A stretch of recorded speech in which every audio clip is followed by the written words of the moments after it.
इस न्यूज के प्रायोजक है बॉम्बे कार श्रृंगार। बॉम्बे कार श्रृंगार हमारे यहाँ उपलब्ध है headlight, tail light, full bucket seat cover, music system, 7D mat, lamination, कारों की संपूर्ण एक्सेसरीज, साथ ही stainless acrylic letter with LED और स्टील लेटर। तो अगर सजानी हो अपनी कार तो आज ही आए बॉम्बे कार श्रृंगार। हमारा पता है बॉम्बे कार श्रृंगार, circuit house road, government town school के बाजू में, बालाघाट। सरेगा रेलवे अंडरपास में बारिश के दिनों में पानी भरने और यहां से आवागमन करने में हो रही परेशानी से फिलहाल राहगीरों को राहत नहीं मिल पाएगी। इसके संकेत रेलवे अधिकारियों के द्वारा गुरुवार को किए गए निरीक्षण में स्पष्ट तौर पर देखने को मिले। दरअसल नागपुर मंडल से बालाघाट पहुंची ADRM की 7 सदस्यीय टीम ने इस अंडरपास का निरीक्षण कर अंडरपास की वस्तु स्थिति का जायजा लिया। दरअसल नागपुर मंडल से बालाघाट पहुंची ADRM की 7 सदस्यीय टीम ने इस अंडरपास का निरीक्षण कर अंडरपास की वस्तु स्थिति का जायजा लिया, जहां उन्होंने स्पष्ट कर दिया कि अंडरपास का निर्माण कार्य गुणवत्तापूर्ण किया गया है और इसमें किसी प्रकार की अनियमितता नहीं बरती गई। वहीं उन्होंने अंडरपास का कार्य पूर्ण होने के पूर्व ही जल्दबाजी में अंडरपास से आवागमन शुरू करने के चलते समस्या आने की बात कही। इसके अलावा निरीक्षण के दौरान रेलवे अधिकारियों ने स्पष्ट कर दिया कि जब तक रेलवे ओवरब्रिज का निर्माण कार्य पूर्ण होकर रेलवे ओवरब्रिज से आवागमन शुरू नहीं हो जाता या फिर अंडरपास ब्रिज से 15 दिनों के लिए आवागमन बंद नहीं किया जाता, तब तक इस व्यवस्था में सुधार नहीं हो पाएगा। या फिर उन्होंने अंडरपास मार्ग से 15 दिनों के लिए आवागमन को बंद कराकर राहगीरों के लिए अन्य डाइवर्ट मार्ग से यातायात की व्यवस्था बनाए जाने की बात कही। इसके अलावा अंडरपास में पानी भर जाने सहित अन्य अव्यवस्थाओं को दुरुस्त करने के लिए संबंधित अधिकारियों, कर्मचारियों व ठेकेदारों के सुपरवाइजर सहित इंजीनियरों को आवश्यक दिशा निर्देश भी दिए। ADRM के द्वारा किए गए इस निरीक्षण में स्पष्ट हो चुका है कि फिलहाल सरेगा अंडरपास की समस्या से राहगीरों को राहत नहीं मिल पाएगी, क्योंकि रेलवे ओवरब्रिज का कार्य बारिश के पूर्व पूर्ण कर उस ओवरब्रिज से आवागमन शुरू नहीं हो पाएगा। तो वहीं अन्य कोई वैकल्पिक मार्ग न होने के चलते सरेगा अंडरपास ब्रिज को 15 दिनों के लिए बंद भी नहीं किया जा सकता, जिसके चलते फिलहाल इस मार्ग से आवागमन करने में परेशानी हो सकती है।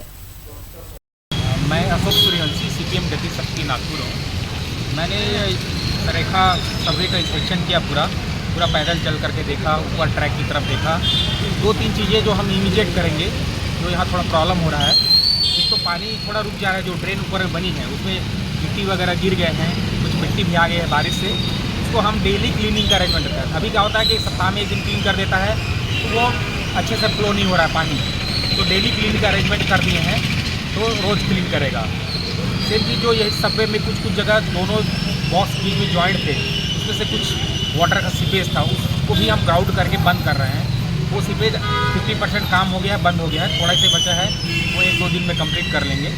और जो मेन यहाँ का इशू बोला जाता है, ख़राब क्वालिटी काम किया है, ऐसा नहीं है ख़राब क्वालिटी, काम अच्छे से हुआ है। हम यहाँ केवल बेस कोर्स किए थे, इसका फाइनल वीरिंग कोर्स होता है जिससे सरफेस स्मूथ आती है, वो काम करते। लेकिन पब्लिक को आने जाने में इतनी तकलीफ हो रही थी, ROB बना नहीं था, लेवल क्रॉसिंग बंद हो चुका था, इसलिए कलेक्टर साहब का भी वो था, रिक्वेस्ट था कि इसको जल्दी से चालू करें, तो हम इसको जल्दी से चालू कर दिए थे। हम इस पर एक फाइनल वीरिंग कोर्स करेंगे, लेकिन उसके लिए हमको इसको कम से कम 15 दिन बंद करना है।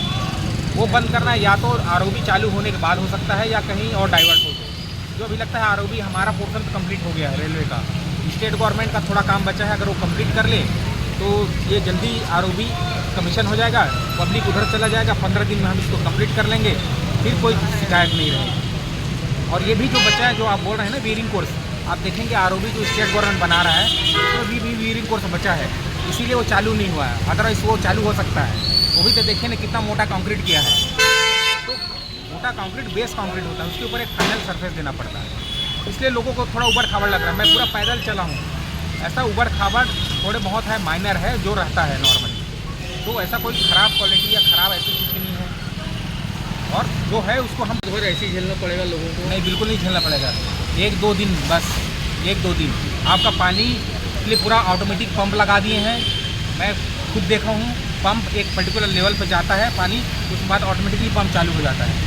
प्लस उसके अलावा हम एक आदमी 24 घंटा पोस्ट कर दिए हैं कि अगर इनकेस हमारा ऑटोमेटिक पंप किसी तरह ख़राब हो गया तो हमने डीजल पंप लगाया हुआ है, उस डीजल पंप से पंपिंग करेगा, तो पानी रुकने के चांस है। अब मैं पूरा देखा हूँ पानी कहीं पर आप 1 इंच भी पानी कहीं पर नहीं मिलेगा। ये तो आप मेरे साथ चलिए दिखा देगा।